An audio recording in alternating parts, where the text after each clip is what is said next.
সুপ্রভাত সবাইকে। তা বলো, সকলে এই 4 দিনের ছুটি কেমন কাটালে? আমার তো হিসেব করে করেই কেটে গেল মহারাজ। বাবা বাবা বাবা, তা খুব খরচ করে ফেলেছো বুঝি? আগে আমার তো মোহর গুনে গুনেই কেটে গেল মহারাজ। তোমার তো অগুন্তি মোহর, সেক্ষেত্রে গুনতে তো হবেই। আমি মেয়ের বাড়ি গিয়েছিলাম মহারাজ। হ্যাঁ, ছুটিতে একটু না ঘুরতে গেলে হয়? আমি বাড়িতেই ছিলাম, খেয়েছিও কম, যাতে খরচ বেশি না হয় আমার সঞ্চিত ধন। হ্যাঁ, বেশি খেয়ে মোহর সব না উড়িয়ে দেওয়াই ভালো। যাই হোক, তাহলে দেখছি এই 4 দিন তোমরা সবাই খুব ভালোই কাটিয়েছো। হ্যাঁ, না মহারাজ, আমরা এই 4 দিনের ছুটি কেউ খুব ভালো করে কাটাই। মানে এই যে তুমি মেয়ের বাড়ি গিয়েছিলে, বৈদ্য এই ছুটিতে এত জিনিস কিনেছে যে হিসেব করেই কাটিয়েছে। সভাকবি বাড়িতে ছিল কিন্তু কম খেয়েছে, আর মন্ত্রী অগুন্তি মোহর গুনেছে। তাহলে সবাই তো মনের সুখে যে যার কাজ করেছে। মহারাজ, অনেক সময় মুখে শুনে যা ভাবা হয় তা ঠিক হয় না মহারাজ। আমি মেয়ের বাড়ি গিয়েছিলাম কিছু আনাজপত্র আনতে, যাতে বেশ কিছু মাস আমার বাজার করতে না হয়। কারণ এখন বাজারে জিনিসপত্রের যা আকাশ ছোঁয়া দাম মহারাজ। আমিও এই কদিনের ছুটিতে প্রচুর জিনিস কিনে তার দাম হিসেব করতে বসিনি মহারাজ। আমি হিসেব করছিলাম বেতন পেয়ে কোন খাতে কতটা খরচ কমিয়ে গোটা মাস জীবন ধারণ করতে পারবো। আমিও যাতে বেশি না খেয়ে তাড়াতাড়ি আনাজপাতি শেষ করে ফেলি, সেই জন্যই কম কম খাচ্ছিলাম। এরকমের কারণটা কি বুঝতে পারছি না তো। তোমরা তো সবাই যথেষ্ট পরিমাণে বেতন পাও, তাহলে আগে মহারাজ, অপরাধ নেবেন না। আপনার এই বেতনে এখনকার যা পরিস্থিতি, তাতে আমাদের মাস চালানো খুব দুষ্কর হয়ে যাচ্ছে। মহারাজ, আপনি বেতনের দিকটা একটু ভাবলে ভালো হয়। বেতনের দিকটা ভেবে দেখবো মানে কি বলতে চাইছো? বেতন বাড়ান মহারাজ, বেতন বাড়ান। অসম্ভব, অসম্ভব। এই তো বিগত 4 মাস আগেই বেতন বাড়িয়েছি। তোমরা সবার কাজের পাশাপাশি উপরি আয়ের ব্যবস্থা করো। উপরি আয়? মহারাজ, মাথা ঠান্ডা করুন। একটু ভাবুন মহারাজ, একটু ভাবুন। আমি তোমাদের কথা অনেক ভেবেছি, এবার তোমরাও আমার কথা একটু ভাবো। আমি বেতন বাড়াতে পারছি না, আর আজকের মতো এখানেই সভা শেষ করছি। তোমরা সবাই এসো। বেতন বাড়ানোর কথা বলতেই সবার কাজ শেষ করে দিলেন। এ আবার কেমন ব্যবহার?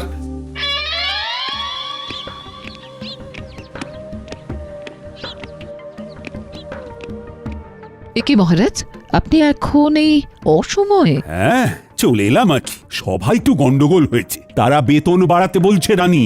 যা বেতন পাচ্ছে তাতে নাকি জিনিসপত্রের বাজারে যা আকাশ ছোঁয়া দাম, তাতে হচ্ছে না। আপনি কি বলেছেন শুনি? আমি বলে দিয়েছি বেতন বাড়ানো এখন অসম্ভব। আমি ওদেরকে বলেছি উপরি আয়ের ব্যবস্থা করতে। সে কথা শুনে সবাই কি বললেন? সবাই আকাশ থেকে পড়লো। একটা কাজ করুন না মহারাজ, আপনার পশ্চিম দিকের যে মাঠটা রয়েছে সেইখানেই ওদের জন্য কিছু ব্যবস্থা করে দিন না। তোমার কথাটা মাথায় থাকলো, তবে 2 দিন বাদে বলবো। আগে দেখি ওরা কে কি করে। বেশ। গিন্নি, ও গিন্নি। বলো। এ কি গো গিন্নি, তুমি শুয়ে আছো? শরীর খুব খারাপ নাকি? দেখি দেখি। হেমা, তোমার গা তো জ্বরে পুড়ে যাচ্ছে। কিছু খাওনি নাকি? আমি উঠতে পারছি না। আজকে রান্নাটা যে কি করে করব বুঝতে পারছি না গো। হ্যাঁ, রান্না নিয়ে কিছু ভেবো না, ও আমি করে নিচ্ছি। তুমি শুধু চুপটি করে শুয়ে থাকো দেখি। না, সে কি করে হয়? তোমার এসব রাধা বাড়া অভ্যেস নেই। আরে তোমারও কি জন্ম থেকেই স্বামীর সাথে ঘর করার অভ্যেস ছিল? হ্যাঁ, সেই তো আমার সাথে বিয়ের পরে অভ্যেসটা হয়েছে। আমার কথা আলাদা, আমি মেয়ে মানুষ। বা রে বা, বেটা ছেলে বলে কি রান্নার অভ্যেস তাও আবার কদিনের জন্য হবে না? এইসব একদম বাজে কথা গিন্নি। তাও আমার খারাপ লাগবে। তুমি এখন থামো তো গিন্নি। শোনো, আমি এই কদিন রাঁধবো, আর তুমি শুধু গ্যাট হয়ে খাটের উপর বসে খাবে, বিশ্রাম নেবে। তুমি শুধু আমি রান্নাটা কেমন করি সেটা দেখো।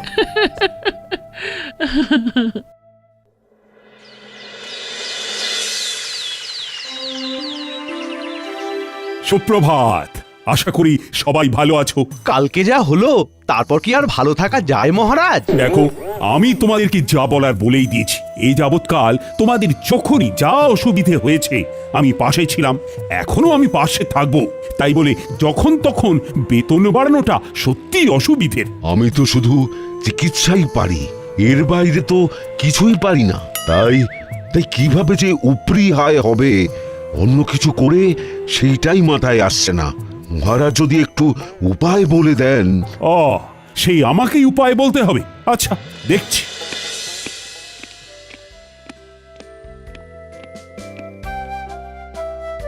মহারাজ, বলছি কি, সুপ্রভাত রানীমা। সুপ্রভাত। আশা করি সকলে ভালো আছেন। ভালো নেই, খুব সমস্যায় আছি রানীমা। তা আজকে গোপাল আসেনি কেন? তাই তো, তালে গলে খেয়ালই নেই। আগে মহারাজ, আমি এসেছি। এ কি গোপাল, এত দেরি হলো যে? তোমার শরীর ঠিক আছে তো? আমার শরীর তো ঠিক আছে, কিন্তু কিন্তু আমার গিন্নির শরীর ভালো নেই। তাই ঘরের কিছু কাজ সামলে রান্না করে আসতে গিয়ে দেরি হয়ে গেল। এই রে, ও গোপাল, কটা শাড়ি আর চুড়ি এনে দেবো নাকি? গোপাল, তাহলে সুগৃহিণী দক্ষ রাধুনী হয়ে গেলে নাকি? দরকার পড়লে যদি হই তাতে মন্দ কি বলুন? সকলে চুপ করুন, বরং আপনারা গোপালকে দেখে শিখুন। সে স্ত্রীর শরীর খারাপে নিজে এগিয়ে এসেছে, স্ত্রীর কষ্টটা বুঝেছে। ঠিকই তো, না কষ্ট বুঝলে হয়। এই বৈদ্যমশাই, আপনি আজই গোপালের বাড়ি গিয়ে ওনার স্ত্রীকে দেখে আসবেন। গোপাল, সত্যি তোমার তুলনা হয় না। থাক, অমন মেয়ে মানুষের কাজ করে আমার সুখ্যাতি পাওয়ার দরকার নেই।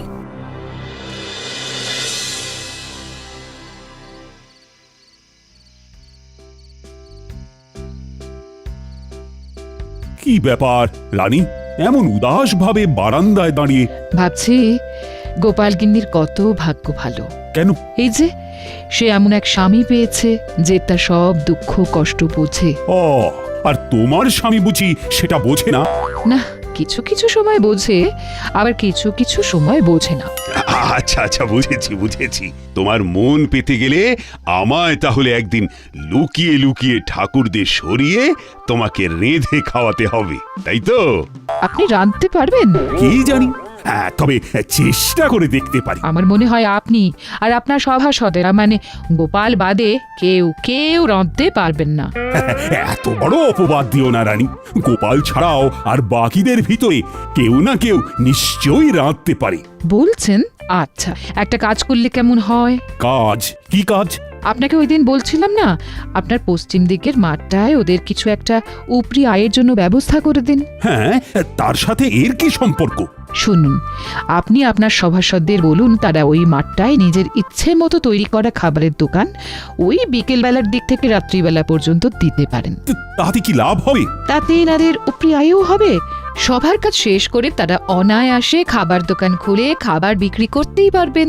হ্যাঁ, দারুণ বলেছে তো। আচ্ছা, তাই খাবারগুলো কি সভাসদেরই বানাতে হবে? এমন কোনো কথা আছে কি? মানে যেহেতু তুমি তখন ওই রান্নার প্রসঙ্গ তুলেছিলে, তাই জিজ্ঞাসা করছি।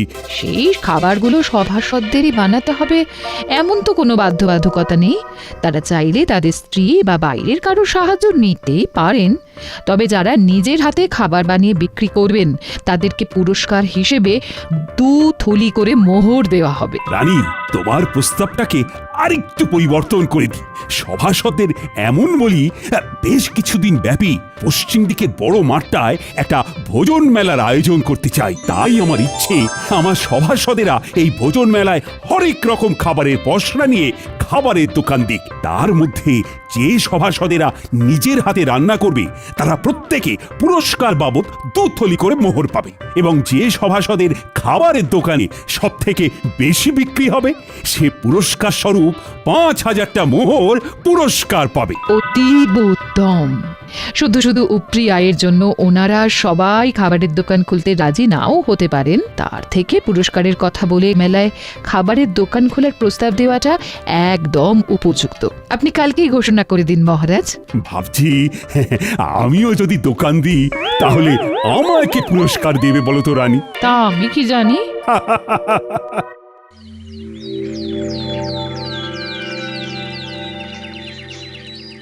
হ্যাঁ, তোমাদের সকলকে আজ একটু তাড়াতাড়ি ডাকার পিছনে আমার একটা বিশেষ উদ্দেশ্য আছে। কি উদ্দেশ্য মহারাজ? মহারাজ, আমি তোমাদের সকলের উপরি আয়ের জন্য একটা পদ ভেবেছি। বাহ বাহ, বাহ বাহ। বাহ। কি উপায় আপনি ভেবেছেন মহারাজ? আমি আমার পশ্চিমের মাঠটায় একটা ভোজন মেলার আয়োজন করতে চাই। সে অতীব ভালো, কিন্তু মেলায় গেলে তো খাবার কিনতে কিনতেই প্রচুর খরচ হয়ে যাবে। তাহলে এভাবে আমাদের উপরি আয় হবে কি করে মহারাজ? নিজের দোকান থেকে খেলে ব্যয় হবে না মন্ত্রী। নিজের দোকান মানে? আপনি কি ওই মেলায় আমাদের দোকান দিতে বলছেন মহারাজ? একদম ঠিক। আমি চাই পশ্চিমের মাঠে আয়োজিত সারা কৃষ্ণনগর ব্যাপী ভোজন মেলায় সাধারণ প্রজাদের পাশাপাশি আমার সভাসদেরাও খাবারের দোকান দিক। দোকান দিলে উপরে আয় হবে বটে, কিন্তু দাঁড়াও দাঁড়াও, আমার ঘোষণা এখনো শেষ হয়নি। আমি ঠিক করেছি আমার সভাসদদের ভিতরে যারা নিজেরা হাতে করে খাবার বানিয়ে বিক্রি করবে তারা প্রত্যেকে 2 থলি করে মোহর আমার তরফ থেকে পুরস্কার পাবে। আহা দাঁড়াও, এখনো তো কথা শেষ হয়নি। আর যে সভাসদদের দোকানে সব থেকে বেশি বিক্রি হবে সে আমার তরফ থেকে পুরস্কার বাবদ 5,000 মোহর পাবে।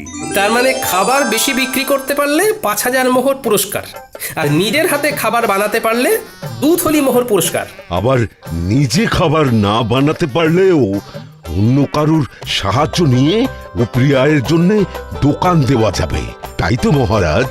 একদম। এই মেলা প্রায় মাসখানেক চলবে। তাহলে তোমরা কি ভাবছো? মানে আমার প্রস্তাবে কি রাজি হবে? আমি রাজি মহারাজ। আমি দোকান দিতে রাজি, যদি হেরেও যাই বাজি। আমিও রাজি। আমিও দোকান দেব। মহারাজ, দোকান না দিয়ে সবার দোকানের খাবার চেখে দেখার জন্য কোনো পুরস্কার নেই না? মন্ত্রী, ইয়ে মানে মহারাজ, আমিও সবার মতো দোকান দেব তাহলে। বেশ, তাহলে সবাই প্রস্তুত হয়ে নাও। দিন 7 পরেই শুরু হবে ভোজন মেলা। ও হ্যাঁ, মনে আছে তো সবার, কালকে আমাদের ছুটির দিন, রাজসভা বন্ধ। হ্যাঁ মহারাজ।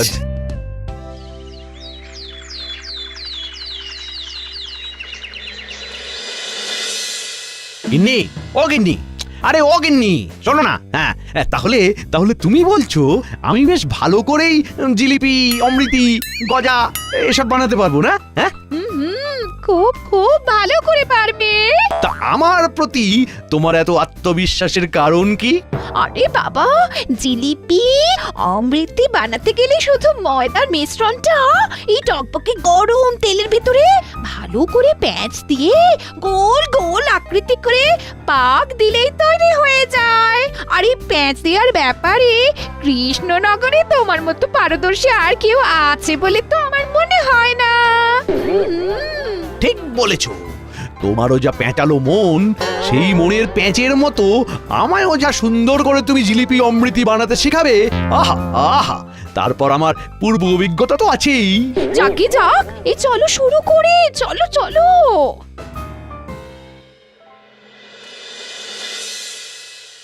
বলি, ও গোপাল, আমার দ্বারা এসব হবে না।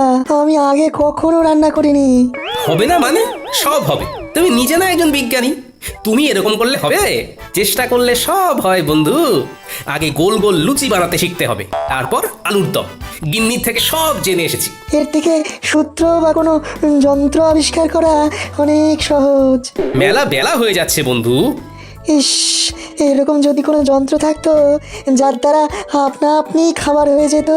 আগে লুচি আলুর দমটা শেখো, তারপর তুমি ওরকম যন্ত্র আবিষ্কার করো, কেমন? না, মানে কোনো ইয়ে টিয়ে নয়, চুপচাপ কাজে নামো। তুমি তো জানোই আমি ছড়ার পাত্র নই।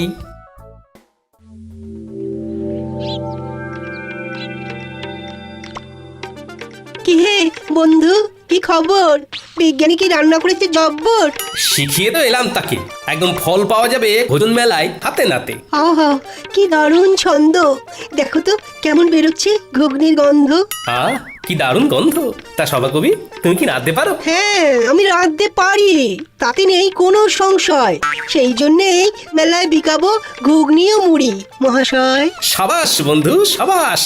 তা তুমি কি বেচবে গোপাল? ঠিক করেছো কি ঘুম থেকে উঠে সকাল সকাল? না বন্ধু, কিছু ঠিক করিনি এখনো, দেখি কি বিক্রি করি। হ্যাঁ, তাড়াতাড়ি ঠিক করে ফেলো, কারণ খুব তাড়াতাড়ি দিন যে ঘনিয়ে এলো। গোপাল, ভেবেছি চপের দোকান দেব। কিন্তু বেসন গুলতে গিয়েই তো কাল ঘাম ছুটছে। আপনার এই দুই হাতে নিজে এত পাচন গুলেছেন, আর এখন বেসন গুলতে গিয়ে নাকানি চোখানি খেলে হবে? আমার ভয় করছে গোপাল। দেখি তো, আমার সামনে আপনি গুলতে বসুন, কেমন ভয় লাগে আপনার দেখি। গোপাল, তুমি পারো বটে। একবার হাঁক দিলাম আর তুমি সাহায্য করতে চলে এলে। বৈদ্যমশাই, আমরা একই রাজ্যের লোক, তাই বিপদে ডাক শুনেও মুখ ঘুরিয়ে না শোনার ভান করে বসে থাকলে হবে?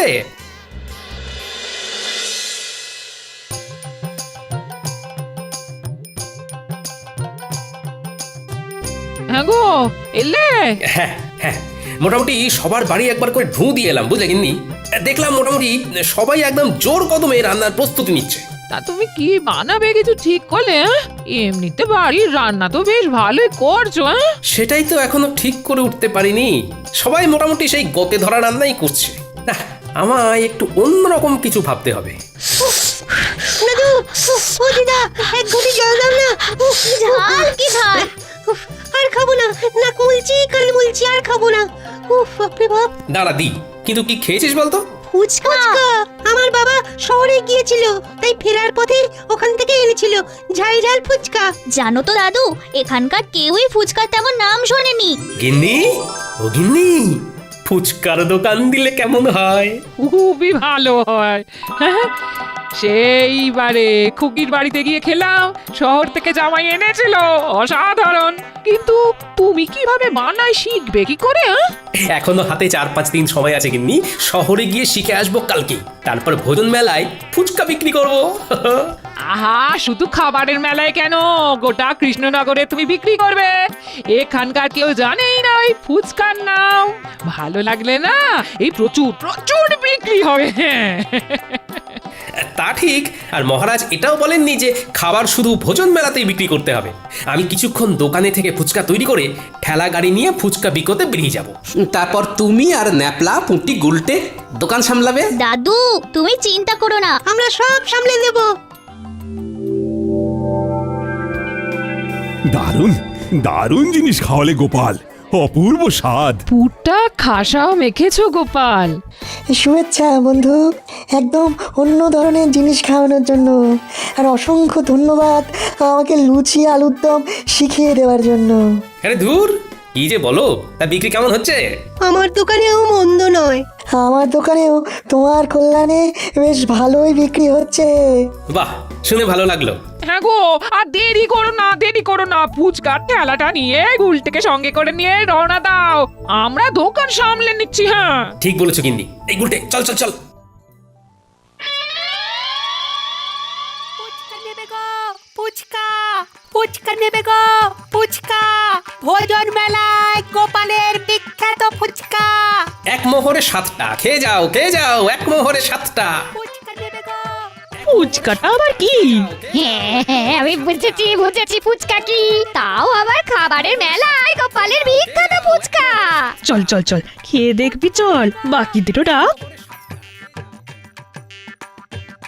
খুব ভালো খেতে, ভালো খেতে।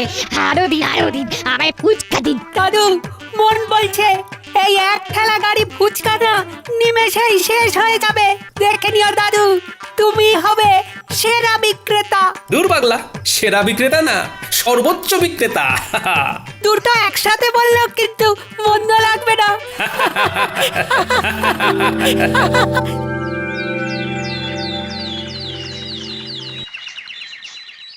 গোনো গোনো খাজাঞ্চি গোনো, কার কত আয় হলো দেখি। মন্ত্রীরটা হলো 1, 2, 3, এই সর্বমোট 300 মোহর। তবে মন্ত্রী মশাই নিজেই সব বানিয়েছেন। বেশ বেশ, পরের জন। পরের জন হলেন বিজ্ঞানী বাবু, তার মোহর 1, 2, 3, সর্বমোট 900 মোহর। ইনিও নিজের হাতেই খাবার বানিয়েছেন। এই বিজ্ঞানী আমার থেকেও বেশি আয় করেছে, এ কি কপাল। হ্যাঁ, এরপর সভাকবি, ওনার মোহরের সংখ্যা হলো 1, 2, 3, সব মিলিয়ে 850 মহারাজ। ইনিও নিজের হাতে খাবার তৈরি করেছেন। বাহ বাহ বাহ, চমৎকার। তারপর এরপর বৈদ্যমশাই, ওনার মোহর হলো 1, 2, 3, 600 মোহর মহারাজ। ইনিও নিজেই চপ বানিয়েছেন। এরপর গোপাল, মোহর হলো 1, 2, 3, 7,000 7,000 মোহর মহারাজ। ওরে বাবা, সাবাস গোপাল সাবাস, তুমি বিজেতা। এই এই এই এই ফলাফল মানি না, কারণ গোপাল শুধু ভোজন মেলায় নয়, সারা গ্রাম সারা রাজ্য ফুচকা বিক্রি করেছে। মন্ত্রীমশাই, মহারাজ শুধু বলেছিলেন ভোজন মেলায় খাবারের দোকান দিতে। উনি এর পাশাপাশি এরকম কিছু বলেননি যে সেই খাবার কেবলমাত্র ওই মেলা ছাড়া মেলার বাইরে কোনোভাবেই বিক্রি করা যাবে না। তাই আমি আমার ফুচকার বিক্রি বাড়ানোর জন্য মেলা ছাড়াও মেলার বাইরে এই রাজ্যের অন্যান্য গ্রামেও বিক্রি করেছি। সুতরাং আমি জানি আমি কোনো অন্যায় বা অসততার কাজ করিনি। আমি গোপালের এই যুক্তিকে খণ্ডাতে পারবো না, কারণ গোপাল একদম অকাট্য যুক্তি দিয়েছে। ধন্যবাদ ধন্যবাদ গোপাল, তুমি আরেকবার আমাদের চোখ খুলে দেখিয়ে দিয়েছো যে কিভাবে সততার সাথে পরিশ্রম করে নিজের আয় বাড়ানো যায়, কিভাবে বুদ্ধি খাটিয়ে কোনো নতুন জিনিসকে সবার সামনে তুলে ধরা যায়। সেই জন্যেই তো গোপাল আমাদের সবার থেকে আলাদা। নাও আনো এবার পুরস্কারটা, তার সাথে সবাই মিলে বলো গোপাল আমাদের সেরা, তাই ধন্য হয়েছি মোরা। গোপাল আমাদের সেরা, তাই ধন্য হয়েছি মোরা।